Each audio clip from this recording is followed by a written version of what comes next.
அனைவருக்கும் வணக்கம். இது ஒரு விழிப்புணர்வுக்கான பதிவு. இந்த பதிவில் நான் பேச இருப்பது லீகல் நோட்டீஸை பற்றி. லீகல் நோட்டீஸ் என்றால் என்ன? லீகல் நோட்டீஸ் ஒரு சட்டப்பூர்வமான தகவல் கடிதம்.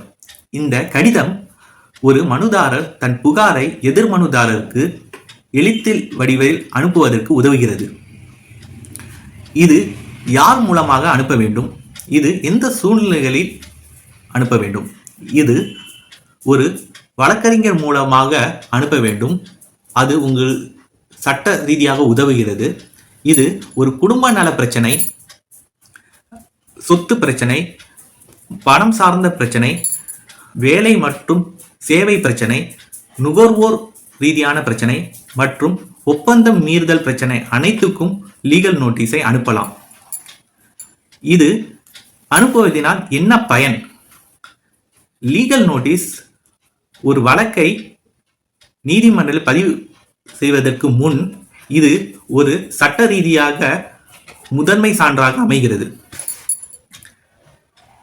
எதிர் மனுதாரர் இந்த லீகல் நோட்டீஸை பெற்று ஒரு வழக்கை நீதிமன்றத்துக்கு செல்வதற்கு முன் அதை சமரசமாக பேசி அதை தீர்த்து கொள்ள ஒரு வாய்ப்பை அளிக்கிறது.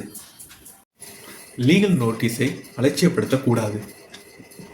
அதை பொறுப்பாக பெற்று அதில் உள்ள அனைத்து தகவல்களையும் முழுமையாக படித்து அதற்கான தக்க பதிலை ஒரு வழக்கறிஞர் மூலமாக அதில் கூறப்பட்டு உள்ள தேதிக்குள் நீங்கள் பதிலளிக்க வேண்டும். லீகல் நோட்டீஸை அலட்சியமாக எடுத்துக்கொண்டால் அதுவே உங்கள் வழக்குக்கு ஒரு பாதகமாக அமையக்கூடும். அதில் கூறப்பட்ட அனைத்து புகாரும் நீங்கள் ஒத்துக்கொள்வதாக எடுத்துக்கொள்ளப்படும். இதை கண்டு நீங்கள் பயப்பட வேண்டாம். இதுவே ஒரு சட்ட ரீதியான உங்கள் உரிமையை பதிவு செய்ய ஒரு ஆதாரமாக அமையும். அந்த ஆதாரமே உங்கள் வழக்குக்கு ஒரு சான்றாக அமைகிறது.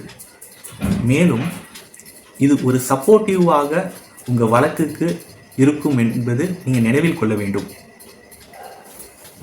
நன்றி, வணக்கம்.